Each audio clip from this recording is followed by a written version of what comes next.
की ये प्रेस वार्ता रिलेटेड टू जो अभी इंटरनेशनल कॉन्फ्रेंस जो सिडनी और उसके आपको जानकारी है कि विधानसभा का सत्र जो है विंटर सेशन वो धर्मशाला में 18 से 21 का जो प्रपोज़ल गवर्नमेंट से आया था, जिसको हमने राज्यपाल महोदय को जो है अप्रूवल के लिए भेजा था, उसकी अप्रूवल हमको रिसीव हो गई, मिल गई और इसकी नोटिफिकेशन सेशन की आज हो रही है।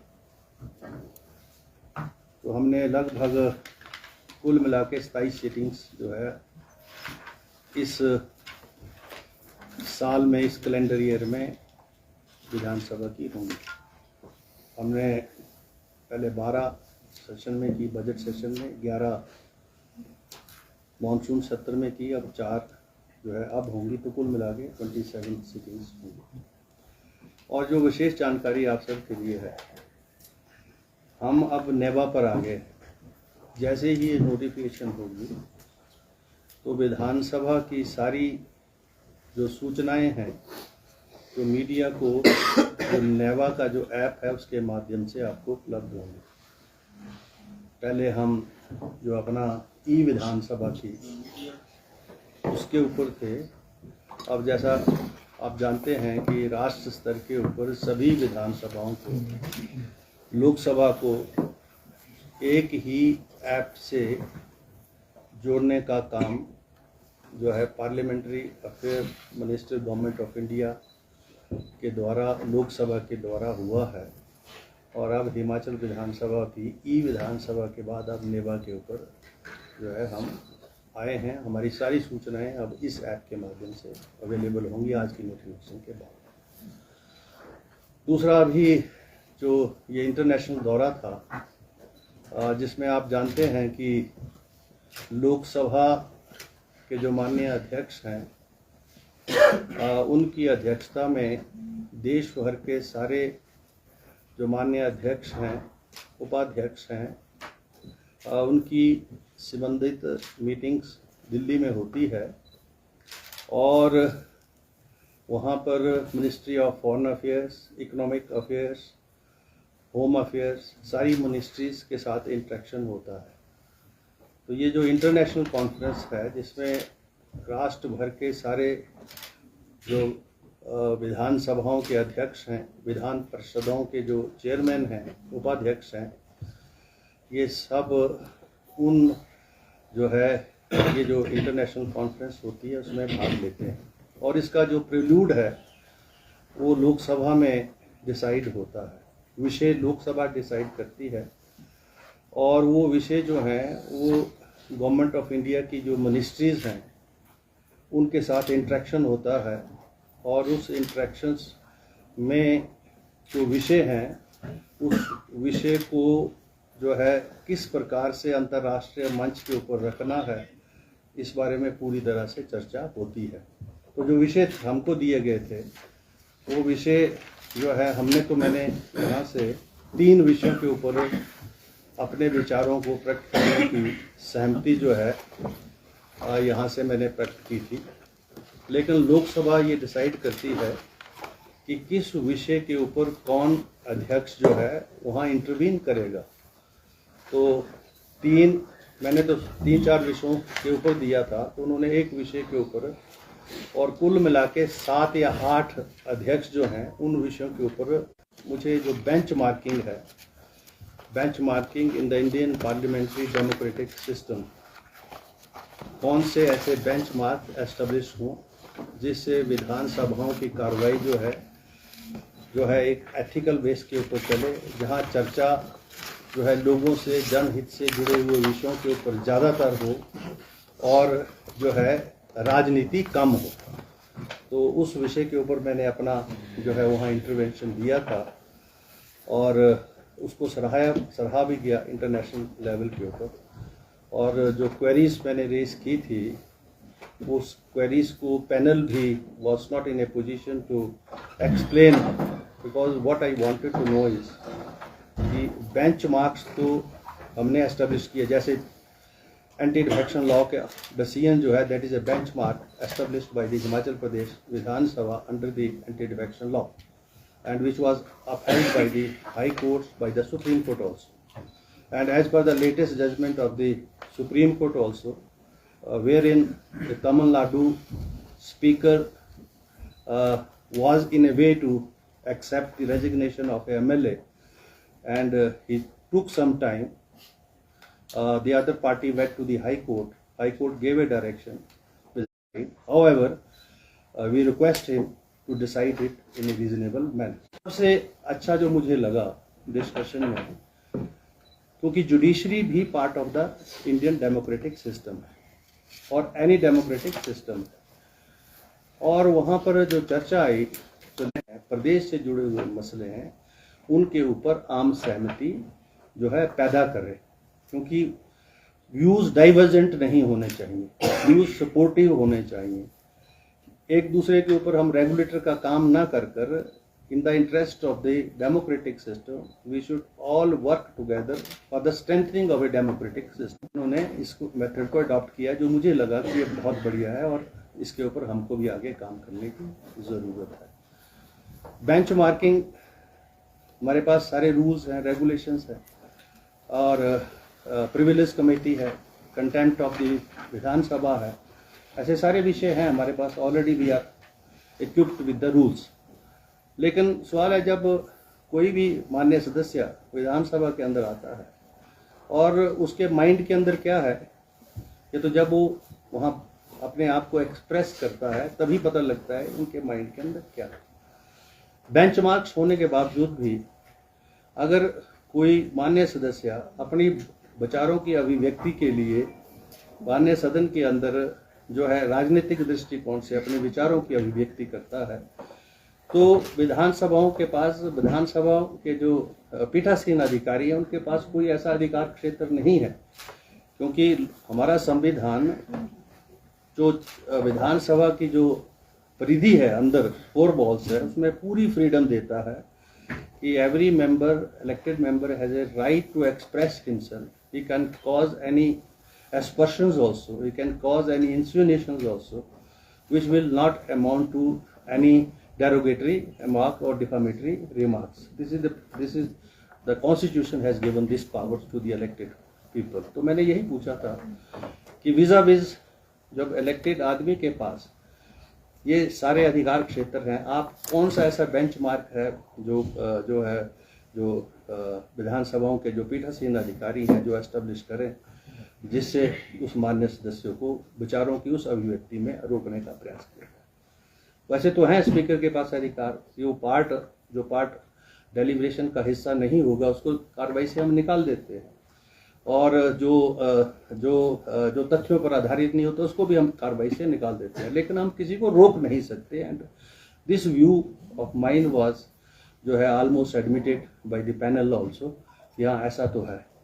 तो इसके लिए जो है जब तक डेमोक्रेटिक सिस्टम के अंदर इलेक्टेड रिप्रेजेंटेटिव की ग्रोथ, मेच्योरिटी, डेप्थ लेवल उस लेवल पर नहीं आएगी, तब तक जो है ऐसे बेंचमार्क एस्टेब्लिश करना जो है लोकतंत्र परितंत्र में मुश्किल काम है। अब वहाँ जाकर जो दूसरे देशों में, क्योंकि वहाँ तो रिप्रेजेंट एज ए इंडिया किया गया और पार्लियामेंट की तरफ से जो डेलीगेशन के रूप में अधिकृत किया गया, उस रूप में वहाँ विचारों की अभिव्यक्ति की गई।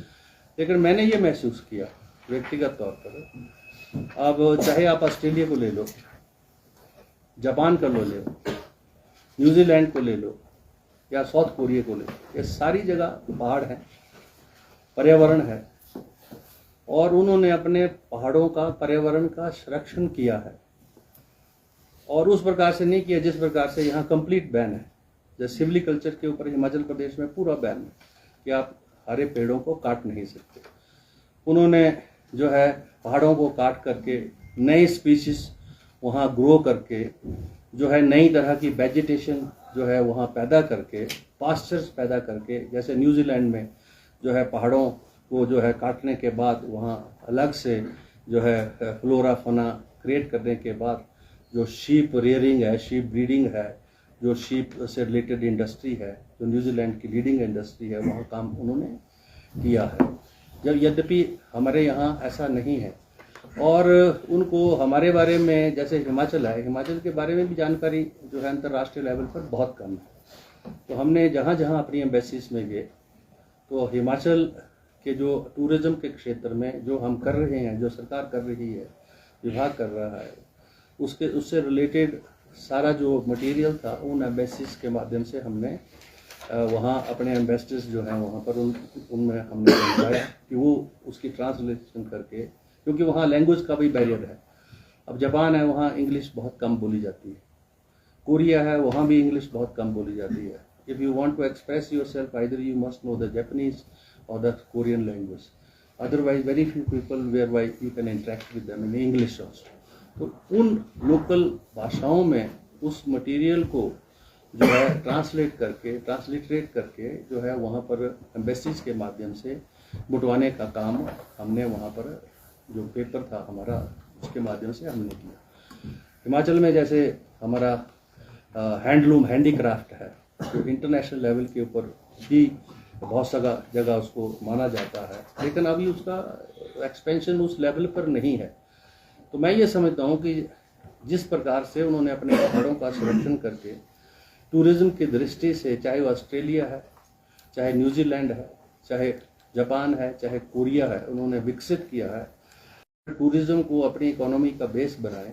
हिमाचल के पास टूरिज्म की दृष्टि से हमारे पास न्यूजीलैंड में कोई और दूसरी इंडस्ट्री नहीं है, बेस्ड सारी एग्रीकल्चर बेस्ड है, ऑर्गेनिक बेस्ड है। वो फल पैदा कर रहे हैं या ज़्यादा से ज़्यादा जो शीप की फार्मिंग कर रहे हैं या आप डेयरी इंडस्ट्री में काम कर रहे हैं। एरिया हमारे से बहुत ज़्यादा है उनका।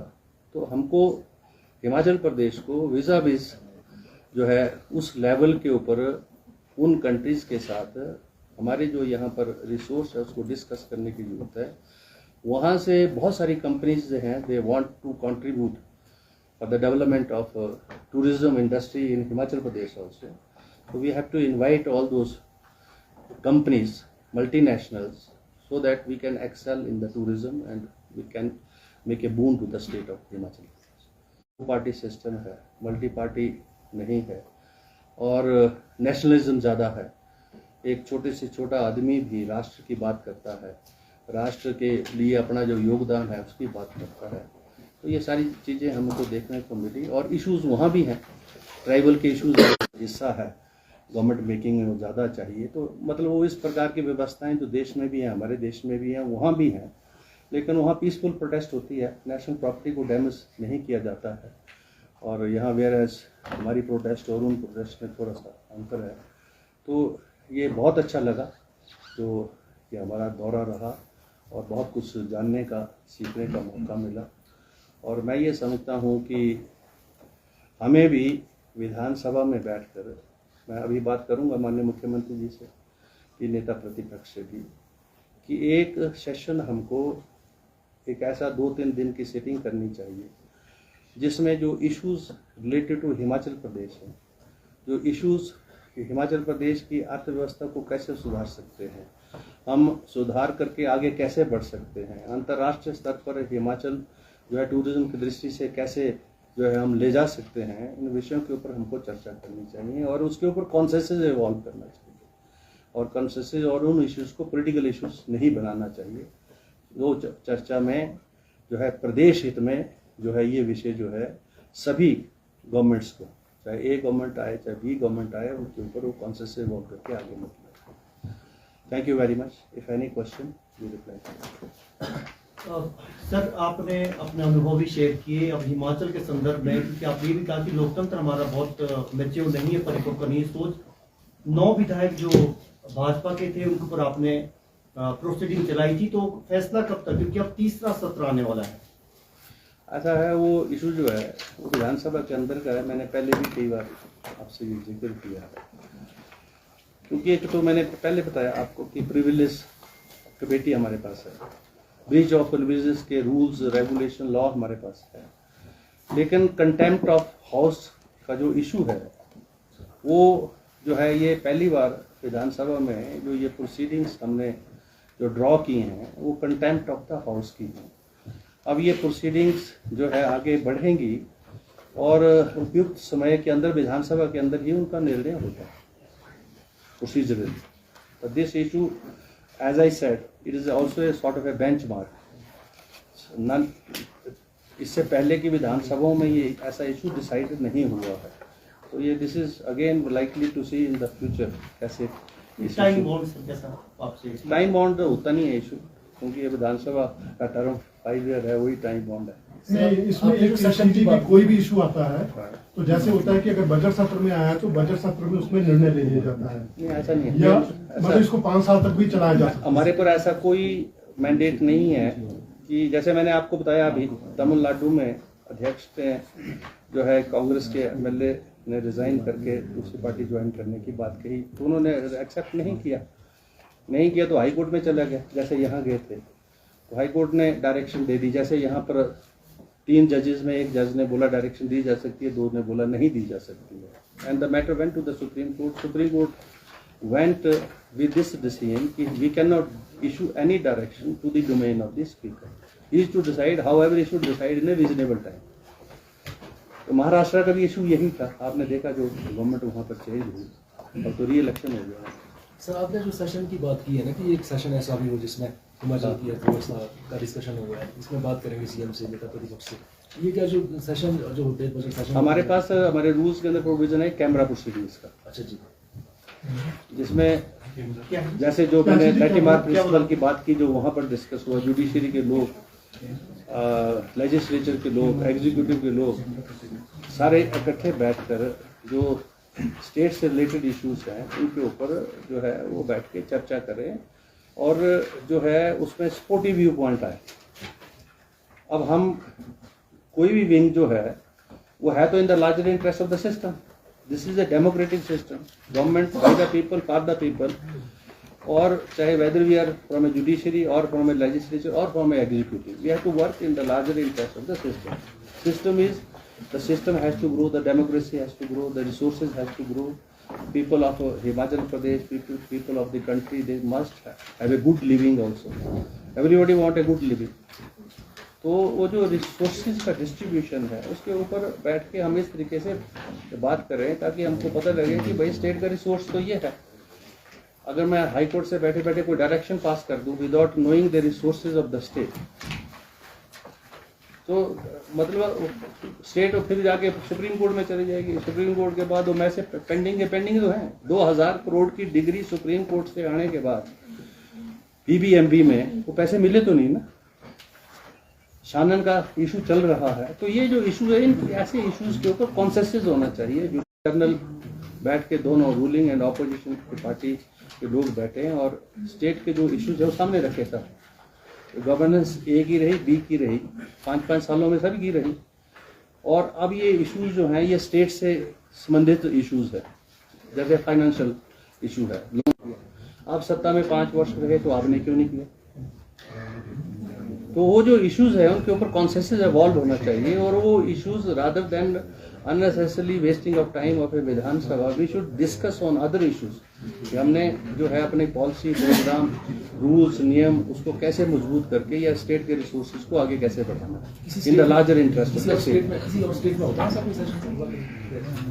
ये है हमारे रूल्स में तो प्रोविजन है। एक सर ये आप मैंने बोला तो भाई लैटिमार प्रिंसिपल जो है ये भी प्रिंसिपल है, उन्होंने जुडिशरी को लोगों को शामिल कर दिया। It's very difficult to associate the supreme court with the legislature to discuss all the issues which are pertaining to the nation, pertaining to the state.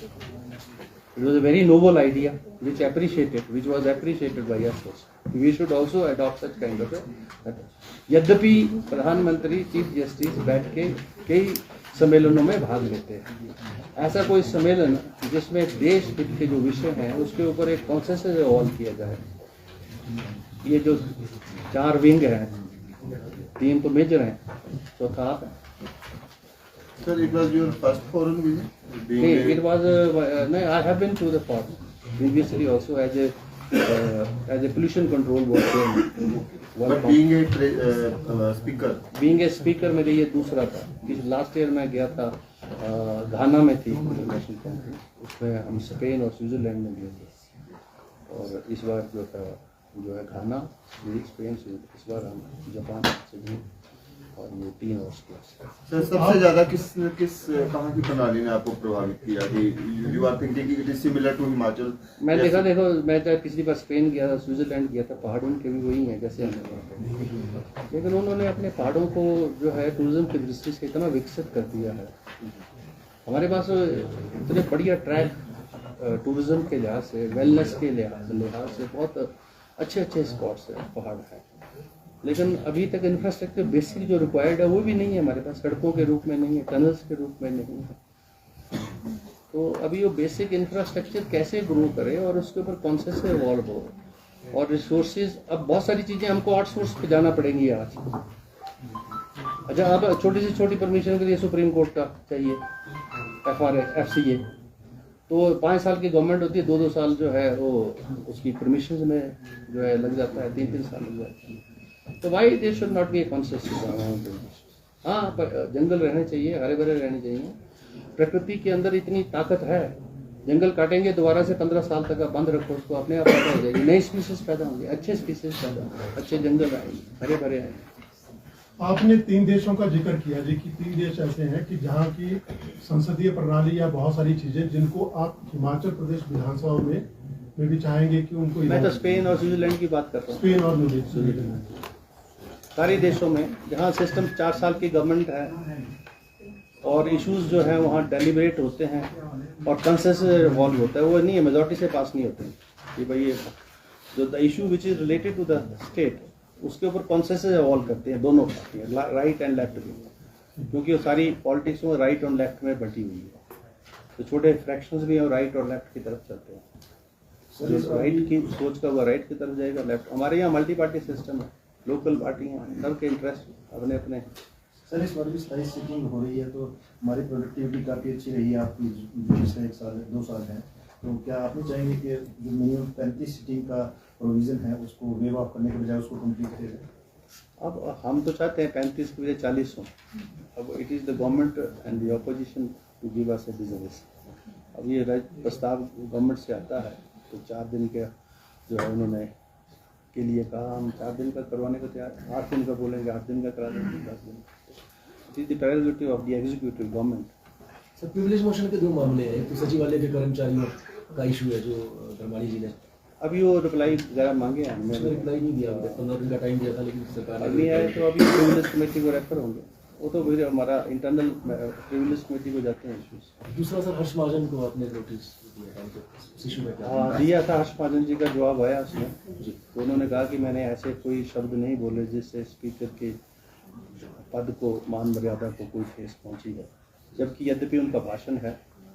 तो अब हम सोच रहे हैं what recourse is to be taken on that, पर उन्होंने इस बात को माना है कि मैंने स्पीकर की मान मर्यादा के ऊपर कोई ठेस पहुंचाने के लिए कोई ऐसे शब्दों का प्रयोग नहीं किया।